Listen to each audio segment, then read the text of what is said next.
네, 비트코인이 나름 그래도 안정적인 모습을 보여주고 있습니다. 66,000달러 돌파 테스트를 진행하면서 지금 66,000달러 주변에서 오르락 내리락 하면서 자리를 잡을까 말까 하는 그런 흐름을 보여주고 있습니다. 지금 수준에서만 9월 월간 종가가 마감된다라면 비트코인은 역사상 가장 의미 있는 또 재미있는 그런 9월 종가를 형성하게 되고, 이를 통해서 10월 랠리, 이 4분기 랠리에 대한 기대감을 더 키울 가능성이 상당히 아주 많이 높다, 이렇게도 생각할 수 있는 상황입니다. 공포 탐욕 지수는 하루 전보다 1포인트 빠진 63을 기록하면서 이 탐욕 단계가 이어지고 있습니다. 비트코인 도미넌스는 57%대 중반에 자리를 하고 있는데, 과연 이게 도미넌스 로컬 탑에 해당할 것인가, 이제 슬슬 저항 맞고 빠질 때가 된 것인가, 여러 가지 생각을 갖게 만드는 그런 흐름이 이어지고 있습니다. 순조로운 10월이 스타트가 가능할 것인가, 이 부분은 이 고용 지표들이 결정을 하게 될 것으로 보입니다. 이른바 고용 지표 주간에 돌입하게 되는 것인데, 10월 첫날부터 8월 9인 이직 실태 조사 통계가 발표가 되고, 2일에는 ADP 9월 민간 고용 통계가 발표됩니다. 3일에는 노동부 주간 신규 실업수당 신청 건수가 공개가 되고, 4일에는 노동부의 9월 고용 동향이 발표가 됩니다. 10월 1일, 2일 이렇게 초반부터 슬슬 분위기 조성하다가 3일, 4일 정부 공식 데이터가 나오게 되면 여기서 이제 쐐기를 찢게 될 것 같은데, 시장 자체가 지금 인플레이션에 대한 관심사에서 고용시장에 대한 관심사로 거시경제 관전 포인트가 이동을 한 모습이기 때문에 10월 첫 주가 어떻게 문을 열게 될지 상당히 흥미로운 시기가 되지 않을까 싶기도 합니다. 일단 시장의 예상치는 그렇게 나쁘진 않습니다. 이 9월 신규 취업자 수는 14만 4천 명으로 지금 예측되고 있는데, 8월에 14만 2천 명보다는 더 증가한 그런 상황, 그리고 실업률은 8월과 같은 4.2% 이렇게 지금 예상이 되고 있습니다. 시장 예측치 수준으로 여러 가지 노동 데이터들이 나와준다라면 시장은 급반등할 가능성이 충분히 있지만, 만약이라도 이게 반대 방향성으로 또 공개가 된다라면 이른바 우리가 8월 5일 경험을 했던 블랙 먼데이 상황과 비슷한 그런 상황까지도 맞이할 수 있다라는 거. 이와 관련해서 LPL 파이낸셜의 전략가인 애덤 턴퀴스트는 이번 주 증시를 관통하는 핵심 주제는 노동시장 지표다.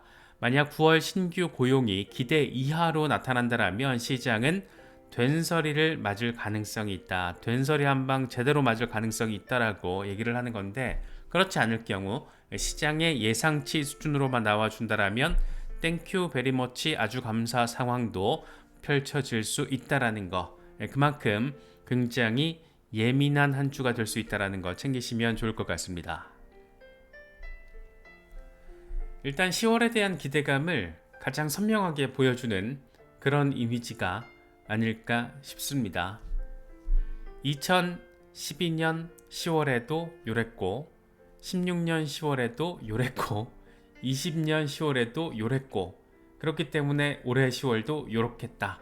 그렇게 이듬해를 예쁘게 이렇게 고점을 만들어내는 그 시작 지점을 마련할 수 있을 거란 얘기를 하고 있는 거죠. 그래서 10월, 11월, 12월 올해 4분기 어떤 흐름을 보이게 될 것인가, 딱 작년 정도 수준만 펼쳐진다라면 아주 기분이가 좋지 않을까, 그런 생각이 드는 것은 꼭 기분 탓만은 아닌 것 같습니다.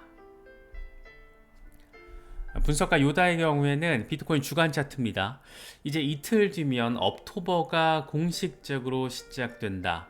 비트코인은 역사적으로 9월에는 하락세에서 회복되는 경향을 보였고, 10월에는 평균 22% 상승했다. 이런 점을 강조하고 있습니다. 역사의 반복성. 그런데 10월 22%, 이게 참 또 굉장히 매력적인 숫자가 되겠죠. 그래서 지금 가격 수준에서 10월에 비트코인이 22%, 10월 비트코인 평균 수익률인 22%, 이 평균 에버리지 수준으로만 반등을 해줘도 비트코인은 79,000달러를 찍을 수 있다라는 기계적인 계산 결과가 도출됩니다. 그래서 이렇게 되면 새로운 올타임 하이가 만들어지는 것이어서 10월에 새로운 올타임 하이가 나올 것인가 아니면 11월에 나오게 될 것인가, 지금 그런 기대감이 굉장히 정서가 강력한데 10월이 역사적으로 상당히 의미 있는 시점이었다라는 게 데이터적인 통계라는 거, 상당히 흥미로운 부분이 아닌가 생각됩니다. 마일스 도이처 같은 경우에는 S&P 500과 비트코인의 어떤 관계성에 대해서 이야기를 하고 있습니다. 비트코인이 생각보다 빨리 올타임 하이에 도달할 가능성이 있다. S&P 500은 연중 최고치보다 지금 9% 높은 수준이다. 비트코인의 경우에는 연중 최고치 74,000달러보다 11% 정도 낮은 수준인데, 비트코인이 증시를 따라잡아서 올타임 하이 대비 9% 상승을 한다라면, 그러니까 74,000달러에서 9% S&P 500처럼 상승을 한다라면 81,000달러가 될 것이다. 그래서 지금 새로운 올타임 하이가 8만 달러 전후 이 언저리에서 만들어질 그 가능성, 기대감에 대해서 여러 분석가들이 이야기를 하고 있습니다. 미키블 크립토 역시 주간 차트입니다. 비트코인 지금 파라볼릭 랠리가 임박한 것 같아 라는 얘기를 간단하게 곁들였는데, 과거의 패턴이 반복된다라면 이번에도 굉장히 재미있는 흐름이 반복될 것 같다 라는 얘기를 하고 있는데, 더 재밌는 것은 항상 비트코인은 반감기 이후에 한 반년 정도 어리버리치면서 이 통합의 과정을 거치다가 그 뒤부터 본격적인 반감기 포물선형 랠리, 이른바 바나나 랠리를 펼쳤다라는 거죠. 그래서 지금이 딱 그 시기와도 일치한다라는 거, 이런 기술적인 패턴의 반복성으로 바라봐도 기대감을 가질 수가 있는데, 이 시기적인 반감기 패턴으로 바라보더라도 기대감을 크게 가질 수 있다라는 거, 상당히 흥미로운 지점이 아닌가 싶습니다. 역시 주간 차트, 크립토 타이탄은 주간 차트를 통해서 거대한 커벤앤들 패턴이 지금 만들어지고 있다. 그래서 비트코인 시계가 지금 재밌게 흘러가고 있는데, 이제 곧 이 패턴이 펼쳐지게 될 것이다. 당신의 인내심은 곧 보상받게 될 것이다. 패턴 목표 지점은 11만 달러. 이렇게 좀 더 전폭적인 가격 전망을 제시하고 있습니다. 덴크립토 트레이드 1분기와 4분기는 통상 비트코인 수익률이 가장 높은 기간이다. 이번 사이클에서는 더욱더 그렇다. 이 3분기에도 이 플러스 4% 정도의 보합세를 보였는데 대부분의 알트들은 하락을 했다. 4분기와 1분기, 그러니까 올해 4분기와 내년 1분기 이 강세 패턴이 반복될지 계속될지 한번 지켜보자. 1분기 급등, 2분기 3분기 어리버리, 4분기 급등, 1분기 폭등, 2분기 3분기 어리버리, 4분기 급등, 1분기 폭등, 이렇게 반복되지 않을까, 그런 기대감을 이야기를 하고 있는데 꽤나 그럴싸한 것 같기도 하고, 우리가 딱 바라는 그런 그림에 대해서 이야기를 하고 있습니다. 또 하나 긍정적인 상황은 거래소에 보유 중인 비트코인이 5년 최저 수준을 확인해주고 있다는 겁니다. 크립토 글로브가 기사화 시켰는데, 거래소에서 지금 보유하고 있는 비트코인이 260만 개, 2년 전에 330만 개에서 감소한 상황이 이렇게 숫자로 확인이 되고 있습니다. 특히나 채굴자들 보유량도 150만 개로 감소했는데, 거래소에서 비트코인 보유 물량이 감소한다는 거, 그만큼 매도 압력을 줄이는 것이어서 강세 신호로 간주가 되는 부분이죠. 안 그래도 여러 가지 지금 강세 전망과 그 근거들이 이어지고 있는데, 실질적으로 거래소 보유 물량이 엄청 줄었어, 이런 부분까지 등장을 해주고 있습니다. 센티멘트의 경우에는 지난 한 주 동안 비트코인이 크게 상승한 뒤에 대중의 심리가 이 탐욕 단계로 도달을 했다. 이런 현상은 보통 로컬 탑과 일치를 하는데 몇 주 안에 급락이 발생할 가능성이 있다. 이런 전망을 제시하고 있습니다. 그런데 사실 개인적으로는 좀 동의가 안 되는 게, 한 주 동안 반등해봤자 4% 전후 반등인데 뭐 이거 가지고 지금 탐욕 단계, 그리디 극단적인 탐욕도 아니고 단순 그리디 단계인데 이게 뭐 지금 로컬 탑 약간 조금 오버한 거 아닌가 싶기도 합니다. 어느 정도 급등 이후에는 뭐 당연하게 조정이 올 수도 있겠지만 이걸 가지고 지금 급락을 얘기하기에는 조금 오버 액션이 아닌가, 개인적으로는 좀 그렇게 생각이 듭니다. 하지만 시장의 어떤 방향성과 결과에 대해서는 이게 예단을 할 수 없다라는 점에서 이런 가능성도 있구나.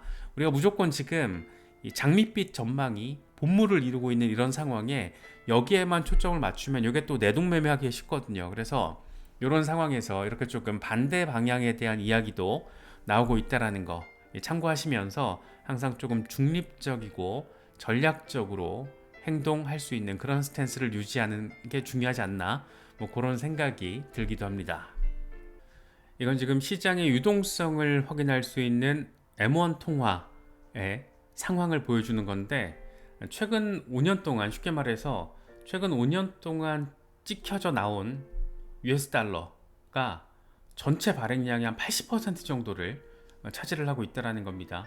긴축 과정이 이렇게 진행이 됐지만 그럼에도 불구하고 지금 유동성량이 어마어마하다라는 거죠. 그런데 여기에 지금 피보팅이 됐잖아요. 금리 인하, 미국뿐만 아니라 중국도 대규모 지금 경기 부양책을 발표를 하면서 시중에다가 돈을 지금 막 쏟아 넣겠다라는 강력한 의지를 내보인 상태입니다.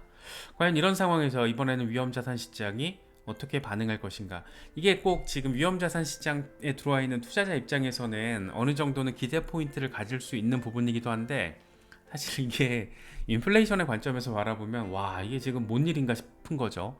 그래서 모든 자산 시장, 뭐 부동산 시장, 증시, 암호화폐 이렇게 지금 거품, 버블에 대한 이야기가 나올 수밖에 없는 그런 어떤 흐름을 보여주는 지표가 아닌가 싶기도 합니다. 어쨌든 유동성이 증가한다는 것은 통상적으로는 위험자산 시장에는 긍정적인 영향을 미칠 가능성이 높다라는 거, 이렇게 조금 좁혀서 그냥 크립토 투자자의 입장에서는 그렇게도 바라볼 수 있는 뭐 그런 상황. 그런데 이게 더 지금 가속화될 수 있는 상황에 가까워져 가고 있다. 그렇기 때문에 4분기와 내년 1분기까지 기대감이 커지고 있는 것이다. 뭐 이 정도로는 정리할 수 있지 않나 싶습니다. 그냥 비트코인 매수해. 이런저런 노이즈들은 무시해버리면 돼. 이런 지금 봐봐, 어마어마한 기업들이 비트코인에 들어오고 있어. 그런데 중간중간에 이런 노이즈들이 있잖아. 이런 기성 미디어들이 주입시키고 있는 이런 노이즈들은 그냥 무시하면 돼. 뭐 페이팔 기관 대상으로 암호화폐를 매수하고 홀딩할 수 있는 서비스를 제공하기로 했고, 마스터카드 엄청 전폭적으로 들어오고 있고, JP모건 정말 가장 적극적으로 블록체인 기술을 활용하고 있고, 비자 뭐 말할 것도 없고. 하지만 중간중간 여기저기서 이 노이즈를 불러일으키는 경우가 또 많죠. 대표적인 게 뭐 CNBC. 그래서 이런 노이즈들 그냥 무시해. 비트코인을 매수하면 되는 거야 라는 걸 보여주는 그런 밈 상당히 재밌게 보여서 가져와 봤습니다. 이것도 되게 재밌는 상황이죠. 우리는 지금 하루하루 단기간에 어떤 암호화폐, 그리고 비트코인, 그리고 알트코인들의 흐름에 영향을 받는 경우가 많잖아요. 이 쫄보 개미 투자자의 심리라는 거는 사실 또 이게 또 내다 버리기가 간단치 않은 부분인데, 전체적인 혁신의 관점에서 본다라면 비트코인 그리고 블록체인의 어떤 혁신의 관점에서는 우리는 이제 겨우 여기 있다라는 거죠. 이 시대를 기억하시는 분들, 지금 뭐 한 4, 50대 분들은 많이 계실 텐데, 이거 거의 뭐 무기죠, 무기. 이 벽돌 핸드폰. 이러다가 지금 아이폰 시대까지 오는 과정을 경험해 보신 분들은 더 체감이 되실 겁니다. 이제 우리는 비트코인 블록체인의 어떤 혁신 과정에서 여기 있다라는 거죠. 갈 길이 훨씬 더 많이 나왔다. 그렇기 때문에 단기간의 어떤 시세 변동성에 마음이 쫄리고 불안하고 이런 걸 느끼기보다는 약간 이 시대적인 혁신 트렌드의 관점에서 바라보면 훨씬 더 안정적인 투자를 할 수 있지 않나, 뭐 그런 생각이 들기도 합니다. 물론 이거는 중장기 투자의 어떤 스탠스에서 말씀을 드리는 거고, 단기 대응을 하시는 분들도 전문적으로 하시는 분들은 진짜 잘 하시더라고요. 그건 이제 전문적인 데일리 트레이더 분들, 경험도 많고 나름 차트 공부도 열심히 하시는 그런 분들 얘기고, 일반적인 개미들은 그런 전문성을 갖춘 분들 흉내내다가는 정말 크게 얻어맞을 수가 있습니다. 그래서 안정적인 메이저들 위주로만 이슈 체크만 잘하면서 멘탈 관리만 잘해도 수익이 나는 경우가 상당히 많잖아요. 그래서 저희 채널 구독자분들 중에는 좀 중장기 대응하시는 분들도 많이 계신데, 뭐 이런 그림들 또 바라보시면은 조금 더 멘탈 케어하는 데 도움이 되지 않을까, 뭐 그런 생각이 들기도 합니다.